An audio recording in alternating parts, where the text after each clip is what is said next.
শেষ করল। আচ্ছা, সেটা হলো আমরা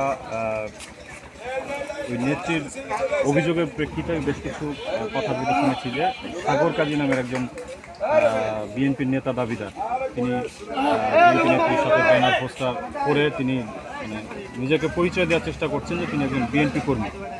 সেই হিসেবে এই যে একটা অপ্রীতিকর একটা ঘটনা ঘটলো, এটিতে আসলে দলের ভাবমূর্তি কোনোভাবে নষ্ট হয়েছে কিনা এবং আপনারা নগরকান্দা উপজেলা বিএনপি এটিকে কোনভাবে দেখছেন, কীভাবে প্রতিহত? ধন্যবাদ। বর্ষার উপর হামলাকারী সাগর কাজী, অভিযোগ উঠেছে সে বিএনপির কিছু ব্যানার পোস্টারে তার ছবি ব্যবহার করেছে, নেতা নেত্রীদের ছবি ব্যবহার করেছে।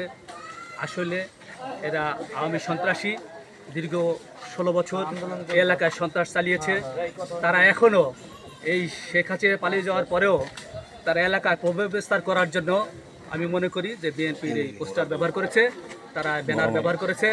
তারা মূলত এবার সন্ত্রাসী আওয়ামী লীগ নেতা মুরাদের লোক, তারা তাদের সুবিধা নেওয়ার জন্য এবং পাশাপাশি বিএনপিকে বেকায়দায় ফেলার জন্য তারা এই গতকালকে ঘটনাটি ঘটিয়েছে।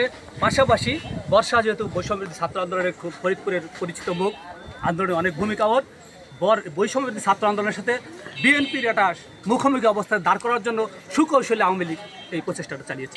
আচ্ছা, গতকালকে আরেকটা বিষয় দেখলাম যে একজন এনসিপির একজন স্বঘোষিত নেতা, তিনি এই জায়গাটাকে ঘোলা করার জন্য আমরা দেখছি যে সেনাবাহিনী থেকে শুরু করে এমনকি ফরিদপুরের বৈষম্য বিরোধী ছাত্র আন্দোলনের শিক্ষার্থীদের সাথেও বাগবিতণ্ডায় জড়িয়েছে। এই বিষয়টা আপনারা কীভাবে দেখছেন? আসলে কালকে যে ঘটনাটা ঘটেছে, এলাকার মানুষ, সকল মানুষই মর্মাহত, তারা বিচার চায়। উনি মেজর হায়দার সাহেব কীভাবে এখানে এসেছেন, কেন এসেছেন আমি জানি না, কিন্তু দেখেছি উনি আমাদের বৈষম্য ছাত্র আন্দোলনের ফরিদপুরের পরিচিত মুখ কাজী রিয়াজ, তার বিরুদ্ধে ফেসবুকে স্ট্যাটাস দিয়েছেন, তারে প্রতিহত করবার বলেছেন, বিএনপির বিরুদ্ধে স্ট্যাটাস দিয়েছেন।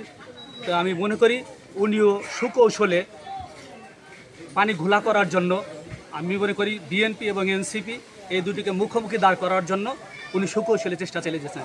জানি না ওনার উদ্দেশ্য কী। Thank you.